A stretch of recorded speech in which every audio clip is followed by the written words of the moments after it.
অবশেষে সুদীপাকে বিয়ে করে পরমার মুখোমুখি এসে দাঁড়ালো আদিত্য। হ্যাঁ বন্ধুরা, আমরা এমনটাই দেখতে পাবো অনুরাগের ছোঁয়া ধারাবাহিকের আগামী পর্বগুলোতে। সন্ধ্যাবেলা দাদার বিয়েতে যেতে না চাইলেও অভ্রজিতের রিকোয়েস্ট ফেলতে পারে না আদিত্য। অভ্রজিৎকে কথা দেয় সে যাবে তার দাদার বিয়েতে। তবে আদিত্যরও খুব খারাপ লাগে, পরমাকে তো সে ভালোবেসেছিল। অন্যদিকে পরমাও কোণের সাজে সেজে ফেলে।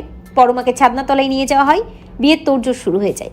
অপরদিকে দেখা যায় বাবাকে খুঁজতে ওই ডেরায় চলে যায় সুদীপা, এবং সুদীপাকে দেখতে পেয়ে সুদীপাকে বন্দি করে ফেলে ওই সুন্দর।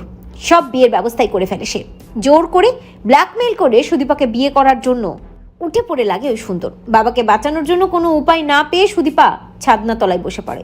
অন্যদিকে দেখা যায় যে থানা থেকে ফোন পায় আদিত্য এবং বুঝতে পারে যে হিমাদ্রি বাবু আর সুদীপা দুজনকে সুন্দর ডেরায় বন্দি করে রেখেছে। সুদীপার যে ভয়ঙ্কর বিপদ তা বুঝতে পেরে ছুটতে যায় নবীনপুর গ্রামে আদিত্য, এবং আদিত্য ওই ডেরায় ঢুকে সুদীপাকে ওদের কবল থেকে বাঁচায়।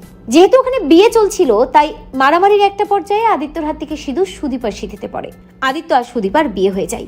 সেখানে গ্রামবাসী চলে আসে এবং সবাই বলতে থাকে আদিত্য আর সুদীপার বিয়ে হয়ে গেছে। আদিত্য এই দায় অস্বীকার করতে পারে না, তাই আদিত্য হিমাদ্রি বাবুকে অসম্মান থেকে বাঁচানোর জন্য সুদীপার সব দায়িত্ব নেয়, স্বপ্ন পূরণের দায়িত্ব নেয়। আদিত্য সুদীপাকে নিয়ে শহরে চলে আসে।